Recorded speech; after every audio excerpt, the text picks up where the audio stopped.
Hey everyone, I hope you're doing well and staying safe during this time. If you're new here, welcome to the channel. Like I said, thank you so much for checking me out. If you haven't done so, please make sure to hit that subscribe button just right below the video. Cool, thank you so much. I really do appreciate it. And if you're returning, welcome back. Thanks again for your support. I truly do appreciate having you here. Last year, I published an op-ed calling for Bitcoin to consider a move away from proof of work to a low-energy validation method. Today, I'd like to share an update on how my thinking has evolved on this front. While I still believe moving to a low-energy consensus mechanism is the most climate-friendly long-term solution, I recognize it's no easy feat. Today, the U.S. hosts 40% of the hash rate. Climate-conscious miners like Griffin Mining, Argo Blockchain, and Riot Blockchain strive to use 100% renewables and be responsible actors, shutting off power when grids are overloaded, etc. I applaud their efforts.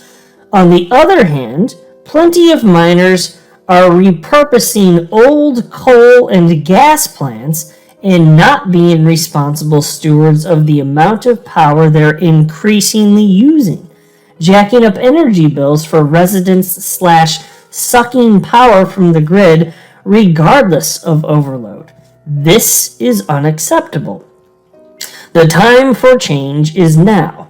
As prominent capital market participants drive crypto liquidity, ESG and sustainability will only become more front and center. Ethereum, second largest market cap for now, recognized this early on and is very close to switching to proof of stake. I was paused to note, of course, proof of stake is a different consensus algorithm than proof of work and much less energy intensive. Anyway, Chris continues. We need short-term solutions as well. Even if a move away from proof of work happened eventually, Bitcoin is and will remain hugely important for crypto globally. Bitcoiners, I know many of you may not believe this, but I'm not trying to work against you here. Today's crypto industry is blessed with incredible talent, unlimited capital, and is on a mission to make the world better. I truly believe it can turn this climate problem into a solution. What if miners were incentivized to remove carbon from the atmosphere? Miners pledging 100% green energy use a great start. But in my opinion, not a foolproof long-term solution because proof of work simply incentivizes finding the cheapest energy, not what is the right thing to do. What's to stop a petrostate like Russia from liquidating fossil fuel reserves?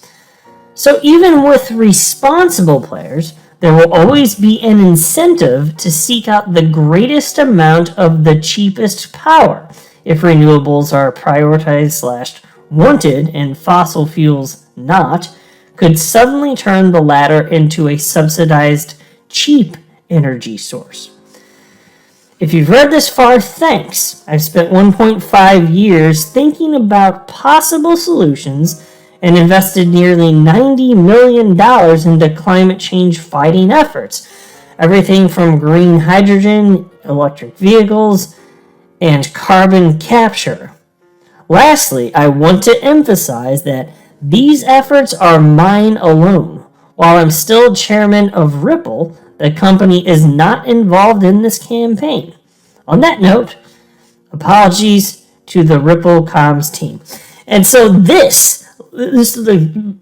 I tell you what, Bitcoin maxi trolls, little simple brains, they just went explode. Their brains just splattered all over the walls upon reading this. Ripple scam coins here. And that's what they all sound like. They all sound exactly the same.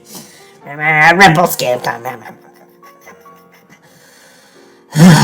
So they actually believe that proof of work is the only way to have a legitimate cryptocurrency.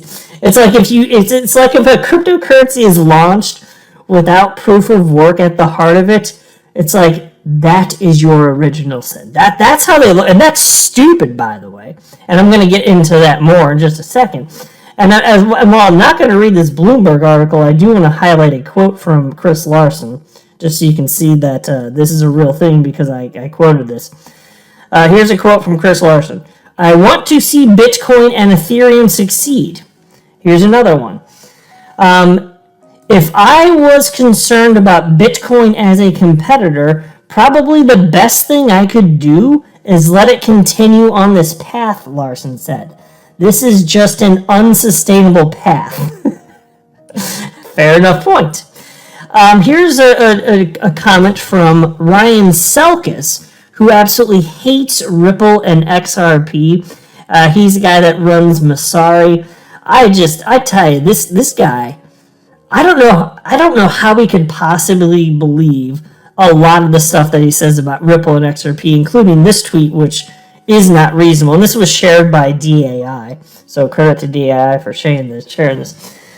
But he tweeted out the following: Chris Larson, who in a just society would be in jail for the bad faith investor misrepresentations he and his team made regarding their XRP sales, is spending money attacking the industry that created his ill-gotten multi-billion-dollar fortune.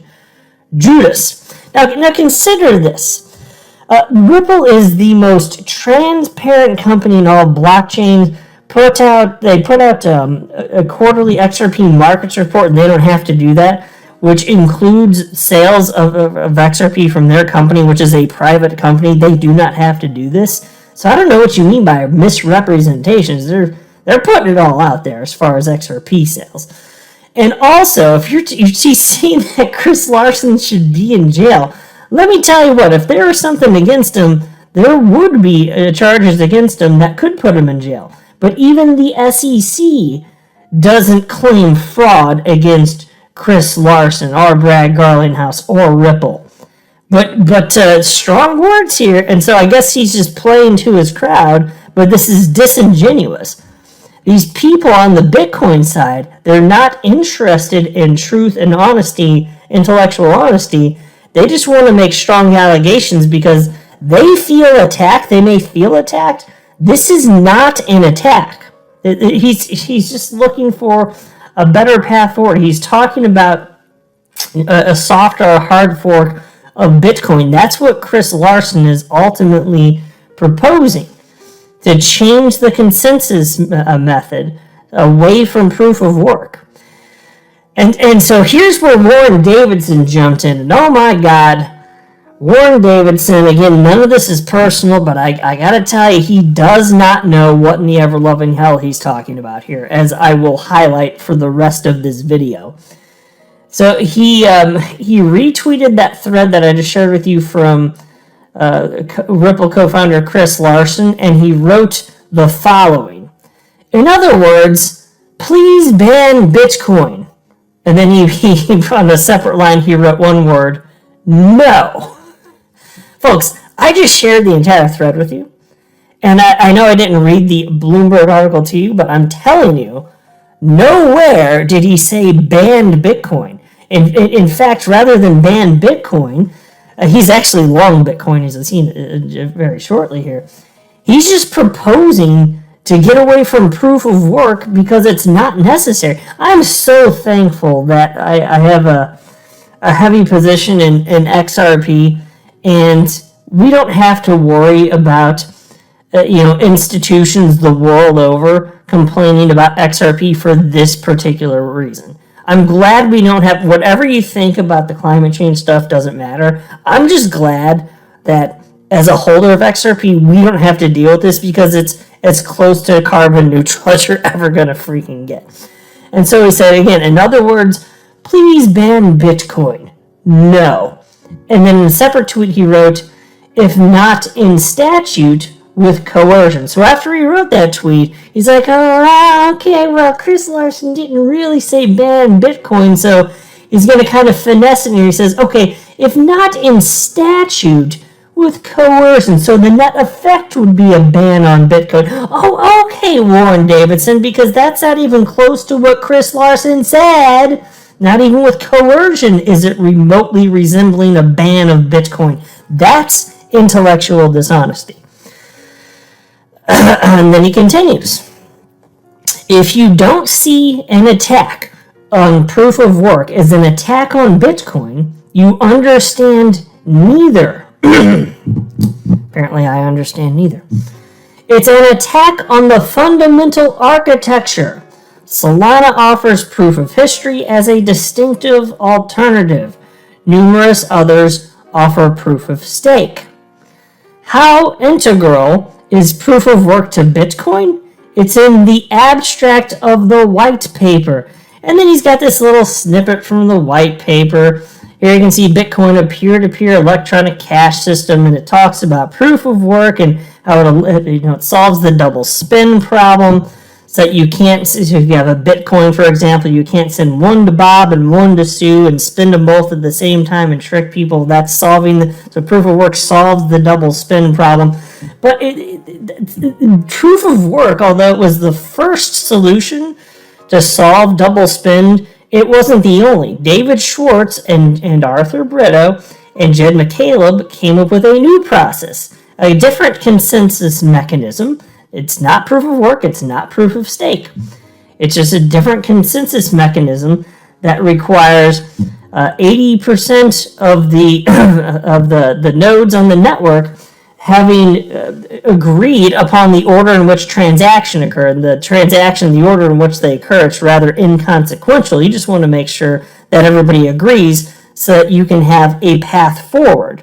And there is no chance for a rollback in terms of the blockchain on the XRP ledger. And so there's a reason it's blazing fast. You don't need to do this Sudoku puzzle, basically this electronic Sudoku puzzle that we call mining proof of work. You don't need to do that damn stuff. It's stupid. It's not necessary.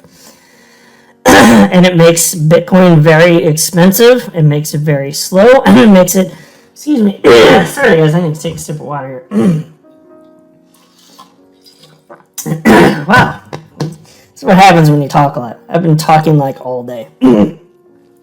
Anyway, so it also is not good, obviously, in terms of the environment.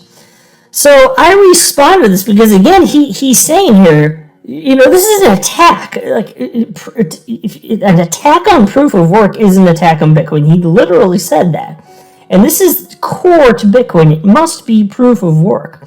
And so I responded with the following. Are you under the false impression that proof of work is the only consensus algorithm that solves the double spend problem?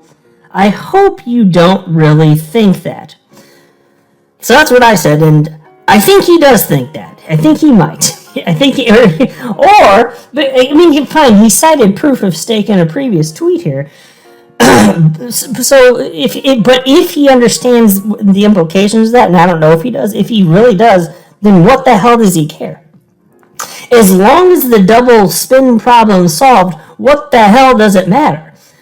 And so a lot of these Bitcoin maxis, this is why I think he drank the Kool-Aid. These Bitcoin maxis have been fighting this for years and years and years on here. They say, if there's a cryptocurrency that doesn't engage in proof of work, then it's not right, because if you're distributing it any sort of other way, it's just unfair, it's greedy, blah, blah, blah, so on and so forth. But let me just say this. Once all Bitcoin is out in the wild, which is going to take over 100 years at this point, literally. I'm your guy. I will keep you posted. I'm your advocate. I'll be back on a daily basis, usually multiple times per day, with these videos to keep you updated with everything going on. So I hope you enjoyed the video. If you haven't done so, make sure to hit that subscribe button. Feel free to share any of my videos with your friends, family, social media, or anybody who may care to listen. Thanks so much for your continued support. I'm always here for you. I want to help you through this time. So thank you so much for continuing to choose me. Enjoy your day, stay safe, and I'll catch you again probably in a couple hours. Thanks, everybody. See you later.